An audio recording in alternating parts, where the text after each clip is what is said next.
Os Bernie pensas the accident, Kim? He's been in Louisiana. So Carrie, have you heard from Charles lately? His loft was empty and Yoon says they seen him. No, I heard he was eaten by the money.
Is just actually stop looking at me for a minute and have a look around you.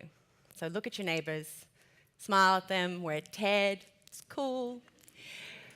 And now focus a bit on the women. So just meet the eyes of the women and smile while I tell you that 1 in 3 of those women will have an abortion in her lifetime. Now that would be true if this was an Australian audience or a British audience or an American audience. 1 in 3 women will have an abortion in their lifetime. And if you haven't yet, you can stop looking at each other now. Now, there are a lot of ways that I could have made that point. I could have thrown something like this up on the screen, and I could have said 1 in 3 Australian, American, and British women will have an abortion in their lifetime. I could have said, according to the World Health Organization, abortion, medical or surgical, is one of the safest and most common medical procedures. But it's not the same, is it? What if I had said, okay, have a look around at everybody in the audience, focus in on the women while I tell you that every single one of those women in the next 5 years is going to blow her nose? Not the same. That is shame. We actually aren't born feeling ashamed of anything.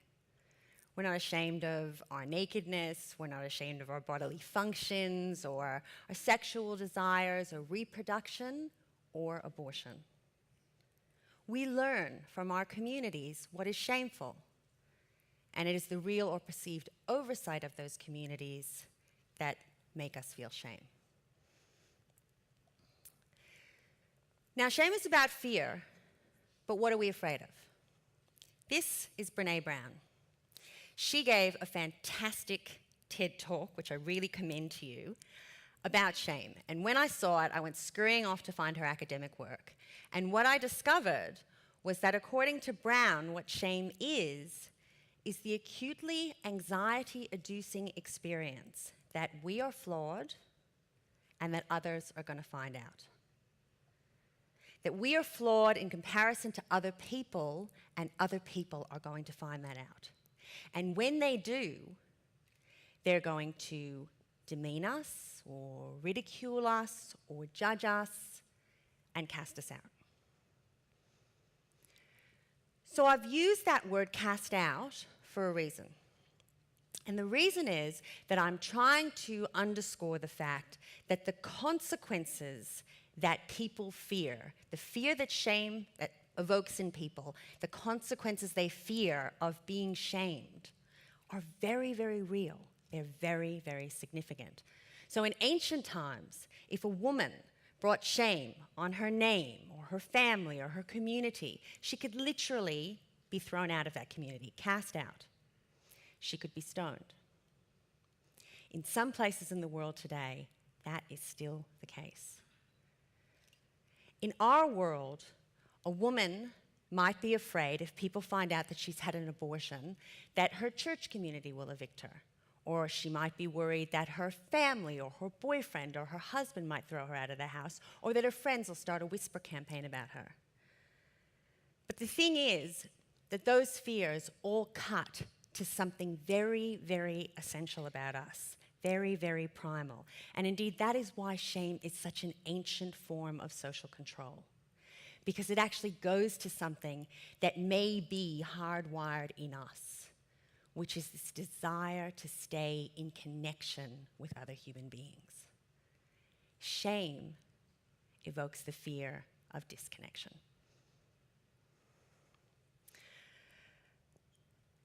I had an abortion, or maybe I didn't. Why do you care? That's the shame cycle. Shame equals silence equals ignorance. But before I can tell you and will tell you about that silence and that ignorance and how it hurts women, I want to tell you one thing that shame doesn't do.